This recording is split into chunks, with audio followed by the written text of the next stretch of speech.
Women's Business Forum. Merci beaucoup, Monsieur le Président. Quel défi! En fait, ce qui est vraiment beau des autres rives de la Méditerranée, c'est que nous allons prendre la parole en dernier.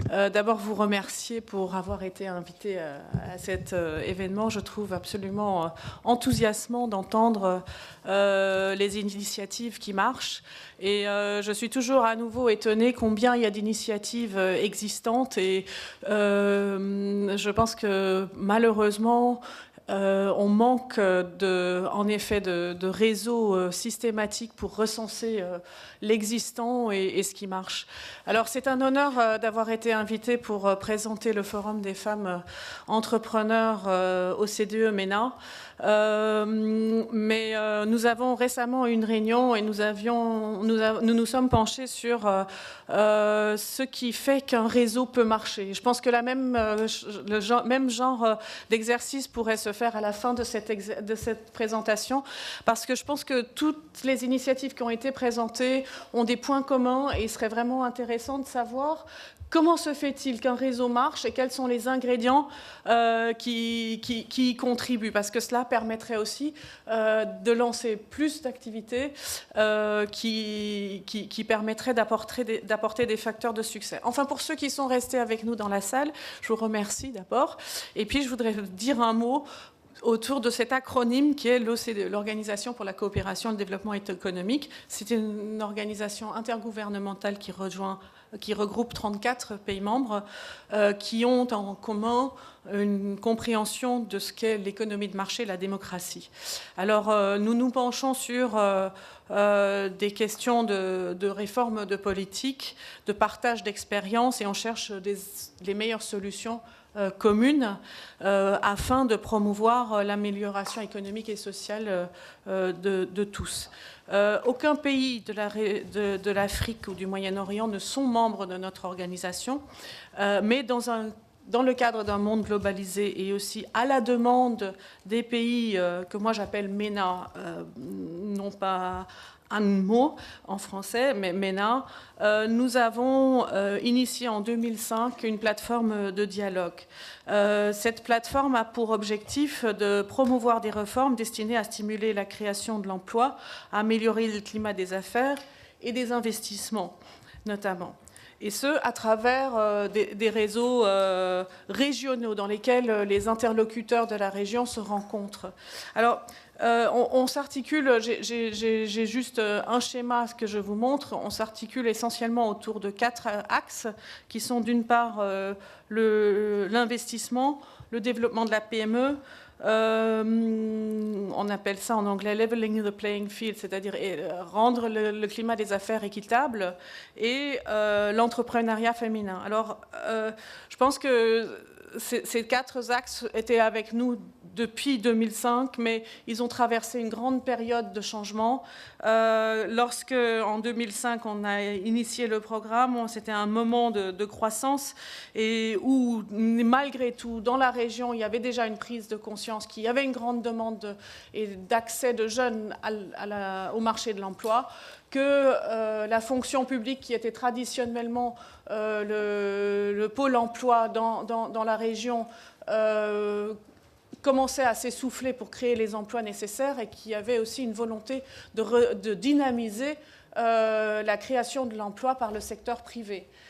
Cette question se pose aujourd'hui, presque 10 ans plus tard, avec encore plus d'acuité. C'est-à-dire que suite à la crise de 2007-2008, qui a fortement affecté les pays, et comme on le voit sur le schéma, notamment les investissements internationaux ont fortement baissé, et l'interlocuteur précédent l'a très bien dit, il y a un besoin de redynamiser tout ça.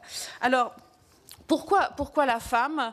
D'abord parce que la femme représente la moitié du marché de l'emploi. Aussi, on constate dans la région un très fort rattrapage de l'éducation des femmes, ce qui n'a pas toujours été le cas. Et aujourd'hui, les États ont fait un effort incroyable et il y a quasiment plus d'écart entre l'éducation des femmes et des hommes. Cependant, cet effort d'éducation ne se transpose pas vers le marché de l'emploi. Et comme l'a dit l'ambassadeur Delphine Borion, seuls 23% de la gente féminine sont intégrées dans la région, dans le marché du travail. Et encore, quand je dis ça, elles sont recensées. C'est-à-dire qu'on constate, surtout parmi la population jeune, une volonté d'intégrer le marché du travail. Cependant, elles sont aussi très largement touchées par le chômage et beaucoup plus fortement que les hommes. Donc, avec un potentiel qui demande qu'à être exploité et avec une nécessité de la région, et je crois que tout le monde ici en est conscient, non seulement de s'intégrer à la rive nord de la Méditerranée, mais plus largement dans une économie plus globalisée et d'intégrer aussi les chaînes de production mondiales, la région ne peut certainement pas faire fi de la moitié de sa population qui est bien éduquée et qui, en s'intégrant dans l'économie, pourrait faire très largement accroître le potentiel de croissance, de compétitivité, d'imagination de la région. Alors nous avons créé en 2009-10 un réseau autour de la femme entrepreneur.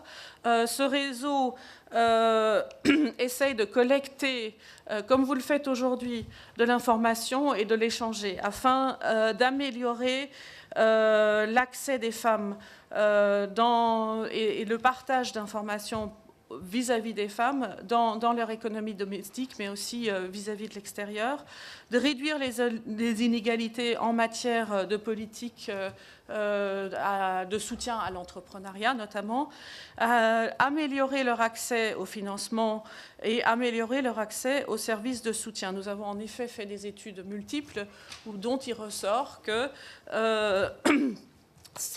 toutes ces questions sont une problématique dans la région, et je pense que d'autres initiatives sont là pour en témoigner, mais les femmes sont plus fortement frappées que les hommes par ces inégalités. Maintenant, on voit quand même des très grandes entrepreneuses dans la région qui essayent, avec l'effort que nous menons, de collecter des bonnes pratiques et d'engager un partage de bonnes pratiques. Alors nous avons à l'OCDE, puisque nous avons directement accès aussi aux politiques, des moyens de relais. Donc dans notre réseau, nous développons sur la base de collecte de données des analyses qui nous permettent de formuler des recommandations, et ces recommandations, une fois qu'elles sont formulées, trouvent par le biais de notre comité de pilotage ou de réunion ministérielle une voie de passage vers le politique qui peut par ce biais-là en être saisi et se poser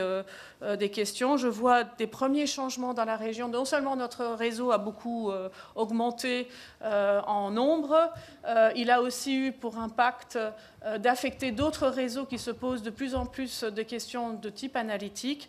Mais je vois aussi que dans certains pays, le discours est en train de changer vis-à-vis de l'entrepreneuriat de la femme ou de la place de la femme dans l'économique, même en tant qu'employée. Donc, j'ai quelques documents avec moi parce que je pense que c'est intéressant pour certains et je serai prêt de les distribuer à la fin de ces séminaires. Je pense que pour qu'un réseau, pour ma part, réussisse, il faut qu'il ait un objectif spécifique et qu'il se fixe des objectifs très précis et avec des intérêts particuliers. Il ne faut pas qu'il se diversifie, qu'il se ramifie trop et que le dialogue soit effectif même avec d'autres réseaux, et c'est ce qu'on vient de voir dans la séance juste précédente, d'autres réseaux peuvent prendre le relais. Et dans le cas du développement du rôle de la femme dans l'économique, il est indispensable que les relais soient faits par des associations d'entreprises qui regroupent aussi des hommes ou la fonction publique dans laquelle, évidemment, l'homme est à l'écoute et qu'on va vers un monde partagé. Avec ça, je vous rends la parole. Merci beaucoup pour m'avoir invité.